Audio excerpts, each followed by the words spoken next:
Walang makakahadlang, walang maiiwan, sama-samang lilipad sa pag-abot ng pangarap sa hamong kinakaharap, patuloy na aangat, sulong edukalidad. Ito ang Santo Domingo National High School Radio Eskwela, sumasahimpapawid sa KISS 108 FM, ang himpilan ng musika, balita at impormasyon.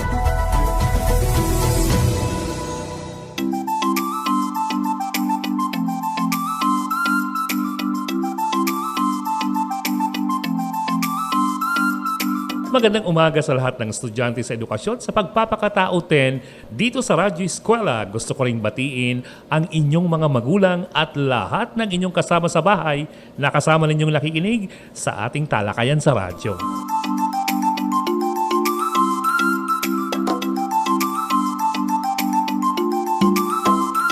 Kumusta ang inyong mga nakuhang grades sa iba't ibang subject areas? Naging masaya ba kayo? O nagdulot ito sa inyo ng kalungkutan? Deserving ba kayo sa natanggap niyong mga grades? Pinaghirapan niyo bang gawin ang inyong mga outputs? O baka naman, kinopya niyo lang sa inyong mga kaklase? Mga katanungan kayo lang ang nakakaalam ng sagot. Umaasa ako na sa second quarter, pagbubutihin niyo palalo ang inyong pag-aaral gamit ang inyong module at ang ating talakayan sa radyo.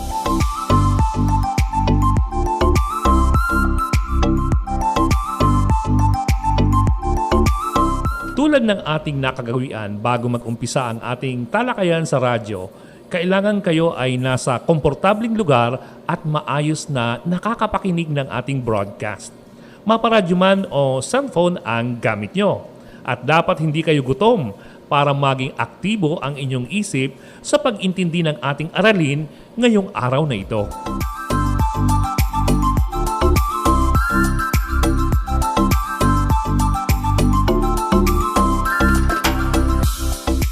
Kailangan handa na rin dapat ang inyong mga gagamitin sa inyong pag-aaral tulad ng ballpen, papel, at syempre ang inyong module. Sa mga nasa Google Classroom, mahalagang nabasa nyo na ang module para madali kayong makakasabay sa talakayan o kaya naman mayroon na kayong hawak na printed material ng inyong module sa ESP10.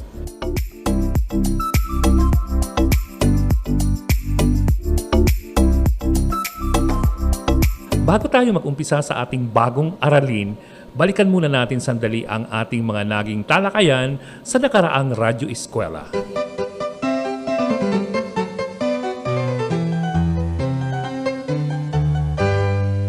Ang likas na batas moral ay mga panuntunan na nagiging batayan ng tao sa kanyang dapat ikilos o mga gagawin. Ito ay nakaukit na sa kanyang kalikasan mula nang siya ay likhain. Kaya hindi niya na kailangan pang mag-aral para lamang malaman kung ano ang tama sa mali o kung ano ang mabuti sa masama. Mahalagang maunawaan natin ang mga prinsipyo ng likas na batas moral. Una, gawin ang mabuti at iwasan ang masama. At ang mga sumusunod naman ay bahagi ng pangalawang prinsipyo ng likas na batas moral. Una, kasama ng lahat ng may buhay, may kahiligan ng taong pangalagaan ang kanyang buhay. Instinct na sa atin ang ingatan ang sarili, lalo na ngayong tayo ay nasa kalagayan ng pandemya. Kailangan nating alagaan ang ating sarili, gayon din ang kaligtasan ng ating kapwa. Dahil dito, kasalanan ang pagkitil ng sariling buhay at pagpatay. Pangalawa, kasama ng mga hayop, likas sa tao ang pagpaparami ng uri at papag-aralin ang mga anak. Likas sa atin na naisin na magkaroon ng sariling pamilya at mga anak. Ito ang patutunguhan ng pagkagusto natin sa kasalungat na kasarian. Ngunit ang pagkakaroon ng mga anak ay may kaakibat na napakalaking responsibilidad kung kaya't kailangan ng sapat na paghahanda sa pagpasok sa buhay may asawa. At pangatlo, bilang rasyonal na nilalang, may likas na kahiligan ng tao na alamin ang katotohanan at mabuhay sa lipunan. May kakayahan ang ating isip na malaman ang mga kasagutan sa ating mga tanong. Kailangan nating gamitin ang ating isip sa pag-alam sa katotohanan at magiging kompleto lamang ang ating buhay kung tayo ay bahagi ng isang pamayanan o lipunan. Narito naman ang mga tamang sagot sa bahagi ng pagtataya sa nakaraang radyo eskwela. Ang sagot sa humingi siya ng patunay sa kwentong natanggap ay number 3. May kakayahan ng taong alamin ang katotohanan. Sunod, pagsikapan nating maabot ang ating mga pangarap. Ang sagot, number 2. Likas sa tao ang pagpaparami ng uri at papag-aralin ang mga anak. Bakit ito ang sagot? Sapagkat ang pag-abot sa ating mga pangarap ay paghahanda sa pagkakaroon ng pamilya. Sunod, no man is an island. Ang tamang sagot, number 3. Likas sa tao ang mabuhay sa lipunan. Pang-apat, ayon sa pag-aaral, kulang ang tiwala ng mga Pinoy sa bakunan galing sa China. Ang sagot, obvious na obvious, number 1. May kahiligan ang taong pangalagaan ng kanyang buhay. At panghuli, labag sa turo ng simbahan ang pagpapakasal ng magkaparehong kasarian. Ang tamang sagot, number 2. Likas sa tao ang pagpaparami ng uri. Sige nga, isipin niyo kung bakit ipinagbabawal ng simbahan ang pagpapakasal ng magkaparehong kasarian. Ang sagot, sapagkat wala namang kakayahan ang magkaparehong kasarian na magkaroon ng mga anak na siyang pinakalayunin ng pagpapakasal ng isang babae at lalaki, ang bumuo ng pamilya sa pamamagitan ng pagkakaroon ng mga anak. Nagkamali ang karamihan sa inyo sa no man is an island. Ang ibig sabihin ng kasabihang ito, hindi kayang mabuhay ng tao ng mag-isa lamang. Kailangan niya ng kasama, ang maging bahagi ng lipunan.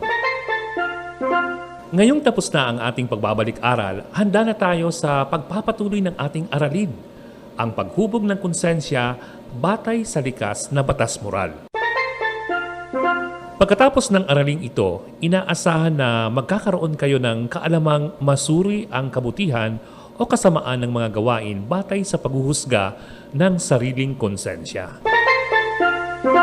Paalala, huwag kalilimutang sagutan ang mga gawain sa bahagi ng pagtuklas ng dating kaalaman at ang bahagi ng paglinang ng kaalaman, kakayahan at pag-unawa sa inyong module. Huwag nang kopyahin pa ang mga tanong. Sagot nyo na lang ang inyong isusulat sa inyong papel. Sa puntong ito, mag-uumpisa na ang ating pagtalakay sa bahagi ng pagpapalalim ng inyong module. Kilalanin natin kung ano ang konsensya at ano ang mahalagang papel na ginagampanan nito sa ating buhay.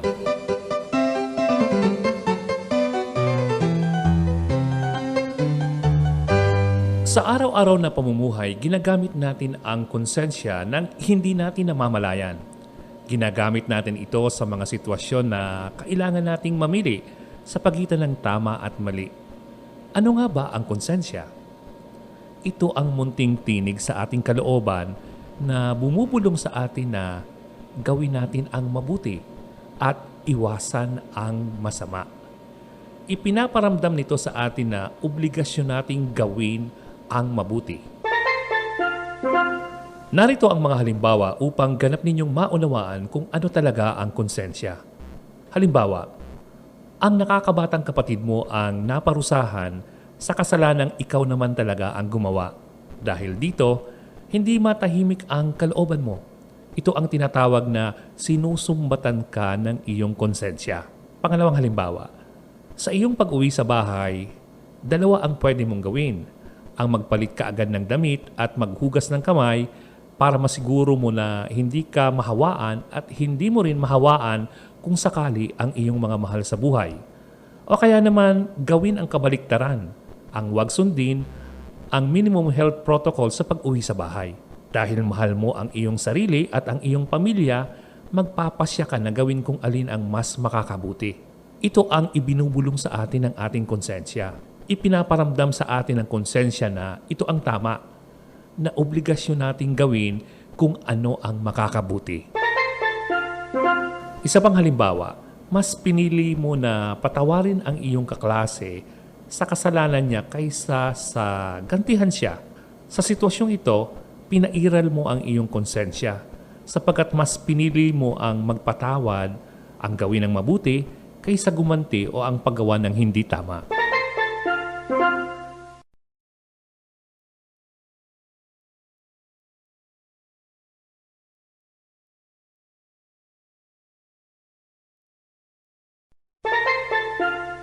Ang pagninilay ay ang pag-aanalisa o pag-aaral sa isang bagay para malaman natin kung ano ang makakabuti o makakasama. Halimbawa, sa pagpili kung magpapatawad o gaganti ka sa kaibigan, pag-iisipan mong mabuti kung ano ang makakabuti o makakasama. Titimbangin mo ang mga maaaring kalabasan ng iyong magiging pasya. Ito ang ibig sabihin ng pagninilay. Ano naman ang paghuhusga?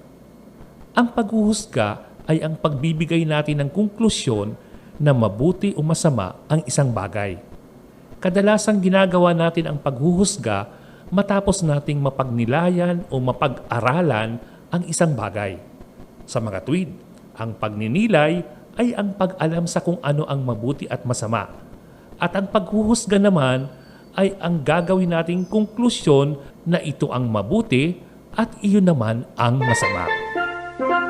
Ang pangalawang elemento ng konsensya ay ang pakiramdam na obligasyong gawin ang mabuti. Uulitin ko, pakiramdam na obligasyong gawin ang mabuti. Balikan natin ang halimbawa kanina. Matapos ang pagninilay at paghuhusga, nalaman mo na ang pagpapatawad sa kaibigan ang makakabuti. Nararamdaman mo ngayon na obligasyon mong gawin ang pagpapatawad sapagkat ito ang mabuti mong dapat gawin. Kaya naman kinabukasan, kinausap mo ang iyong kaibigan at pinatawad mo siya sa kasalanang kanyang nagawa sa iyo.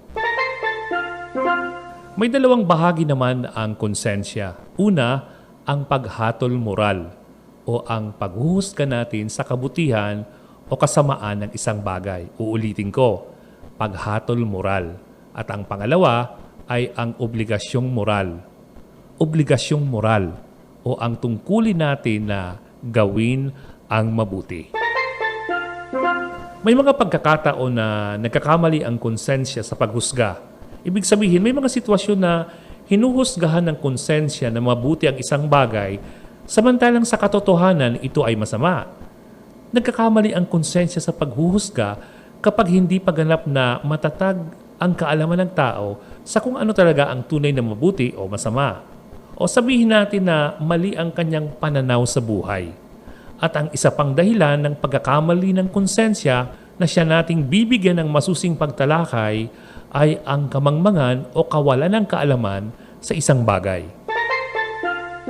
Tulad ng nasabi ko na kanina, ang kamangmangan ay ang kakulangan ng kaalaman sa isang bagay. Hindi ito yung kawalan ng pinag-aralan. Halimbawa, matatawag kang mangmang kung sa kabila ng iyong pagiging taga Santo Domingo, wala kang alam kung sino ang lumikha ng awiting Sarongbanggi. O, sino sa inyo ang hindi nakakaalam ng composer ng Sarongbanggi?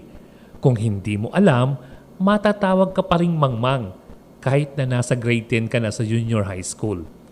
Ang lumikha ng Sarongbanggi ay si Constancio de Guzman. Tama? Mali, si Potenciano Gregorio ang may akda ng Sarongbanggi. Kay Constancio de Guzman, ipinagbili ni Potenciano Gregorio ang rights o pagmamay-ari sa nasabing kanta. O ngayon, alam mo na, ugaliing magbasa kasi para marami kayong natututuhan. May dalawang uri ang kamangmangan, ang kamangmangang madaraig o vincible ignorance at ang kamangmangang di madaraig o invincible ignorance. Unahin nating pag-usapan ang kamangmangang madaraig.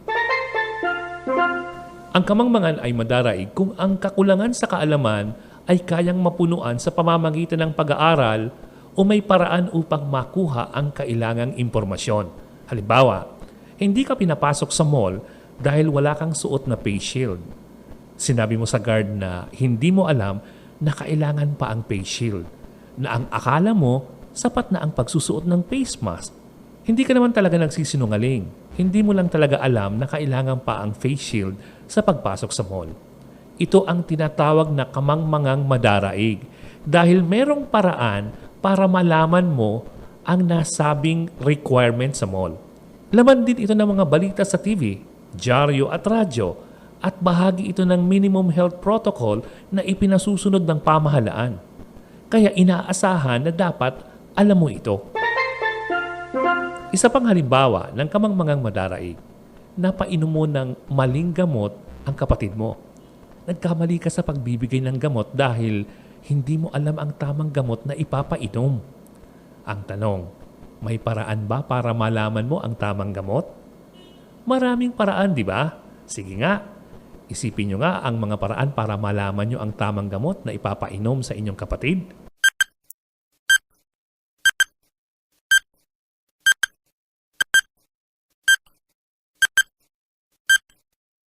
Oh, may naisip na ba kayo? Alam nyo, maraming paraan. Isa na dyan ang pagtatanong sa kapatid kasi baka alam niya. Pangalawa, tanungin ng mga magulang kung wala sa bahay, maaari silang tawagan. O kaya magtanong sa kapitbahay o sa ibang tao na alam nyong makakatulong sa inyo. Ang tanong ngayon, may pananagutan ka ba sa nangyari sa iyong kapatid samantalang nagsasabi ka naman ng katotohanan na wala kang alam sa kanyang gamot kaya ka nagkamali? May pananagutan ba o wala? Mayroon kang pananagutan dahil may mga paraan para makuha mo ang kailangan mong impormasyon. Kung ginawa mo na ang lahat ng paraan pero hindi mo pa rin nakuha ang kailangan mong impormasyon, maaaring alisan ka o bawasan ng pananagutan dahil ang iyong kamangmangan ay maituturing na kamangmangang di madaraig. Alamin natin ang pangalawang uri ng kamangmangan, ang kamangmangang di madaraig. Ito ang kawalan ng kaalaman na kung saan walang paraan para malaman mo ang kailangan mong impormasyon tungkol sa isang bagay o sa isang sitwasyon. Halimbawa, tinulungan mo ang isang babae na itago ang kanyang bag dahil sinabi nito na inahabol siya ng snatcher. Makalipas ang ilang minuto, dumating ang mga humahabol na mga pulis pala at ang tunay na magnanakaw ay ang babae na nagpatago sa iyo ng bag.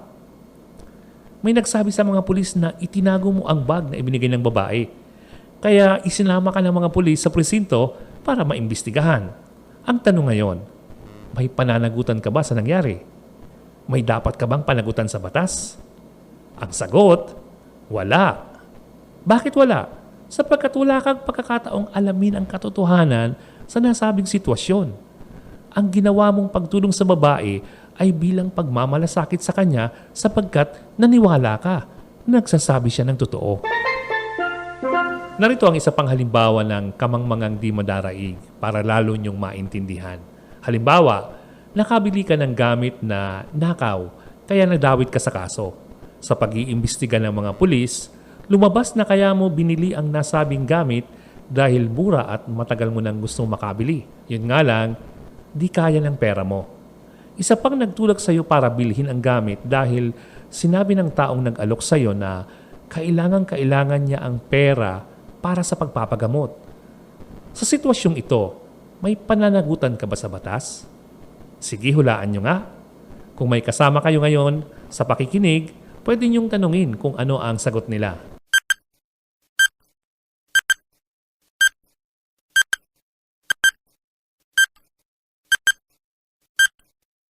Oh, may pananagutan nga ba o wala ang taong nakabili ng nakaw na gamit? Ang sagot, mayroong pananagutan sa batas. Sapagkat hindi tayo dapat bumibili ng mga gamit lalo na't kung ang nag-aalok nito ay hindi naman natin lubusang kakilala. Ngunit dahil wala ka namang sapat na panahon para alamin ang katotohanan sa nasabing sitwasyon, mababawasan ang iyong pananagutan kung ikukumpara sa pananagutan ng magnanakaw. Sa bahaging ito, balikan na natin ang mahalagang kaisipan sa ating tinalakay.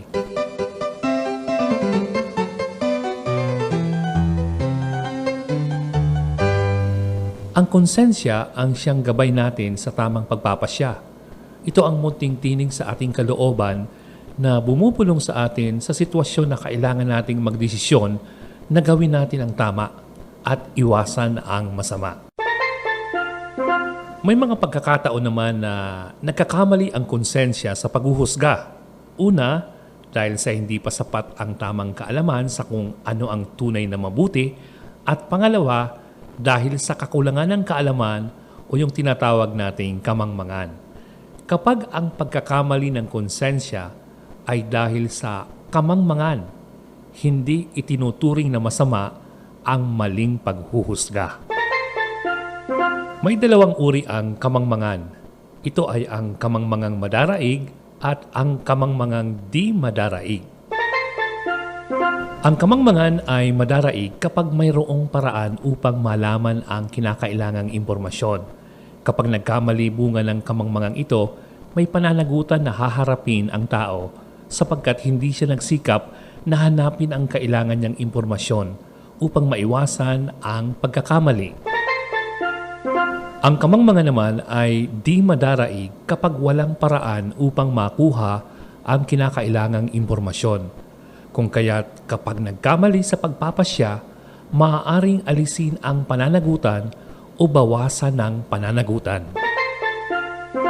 Ngayong tapos na ang ating pagtalakay, dumako na tayo sa pagsasapuso. Ihanda ang inyong ballpen at papel sa pagsulat ng mga ibibigay kong tanong.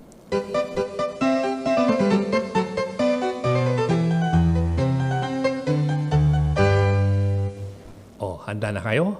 Narito na ang mga dapat niyong kopyahin. Unang bilang. Ano ang tungkulin ng konsensya sa ating buhay? Ano ang tungkulin ng konsensya sa ating buhay? Pangalawang tanong. Ano ang pagkakaiba ng kamangmangang madaraig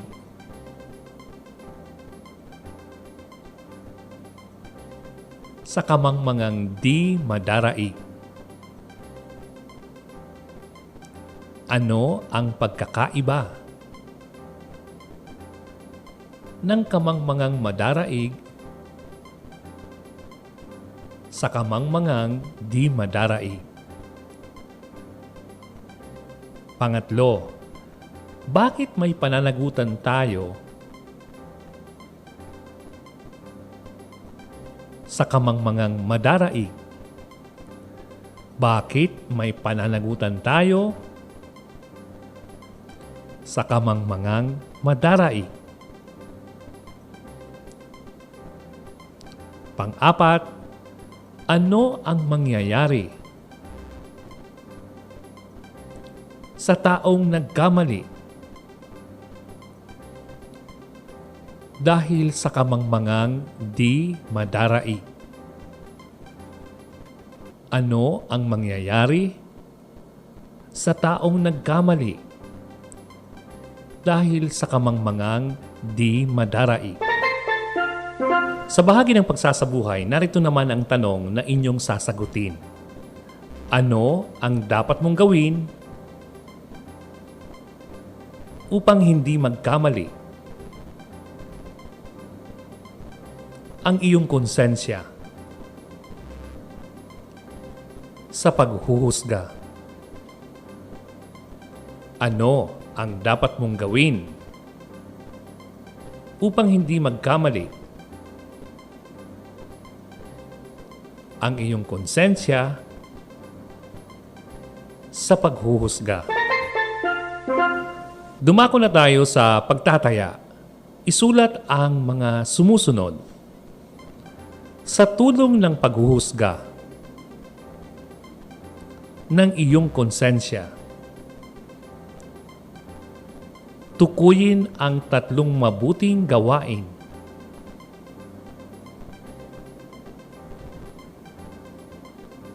at 3 hindi mabuting gawain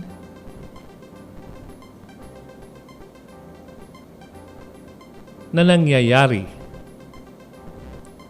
sa iyong pamilya. Sa tulong ng paghuhusga ng iyong konsensya, tukuyin ang 3 mabuting gawain at 3 hindi mabuting gawain na nangyayari sa iyong pamilya.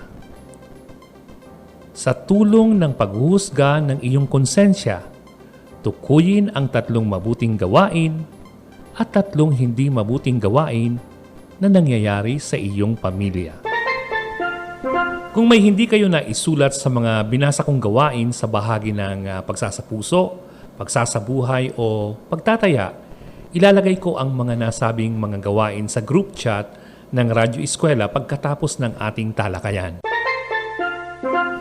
Hindi nyo nasasagutan pa ang mga gawain sa pagsasapuso, pagsasabuhay at pagtataya na nakasulat sa module sapagkat nagbigay na ako sa inyo ng mga panibagong gawain.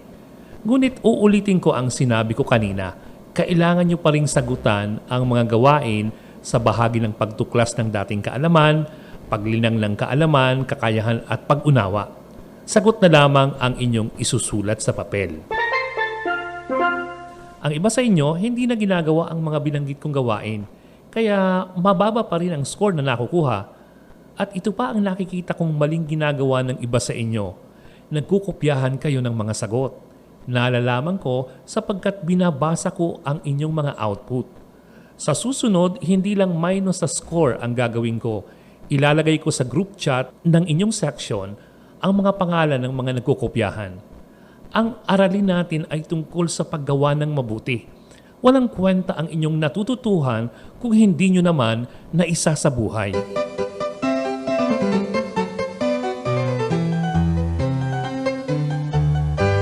Dito na nagtatapos ang inyong pag-aaral sa radyo sa asignaturang Edukasyon sa Pagpapakatao 10. Umaasa ako na mayroon kayong natutuhan sa ating aralin ngayong araw na ito. Huwag niyong kalilimutan na baliwala ang pinag-aralan kung hindi magagamit sa kabutihan. Hanggang sa muli, ako ang inyong guro sa radyo, Teacher Ronel. Maraming salamat.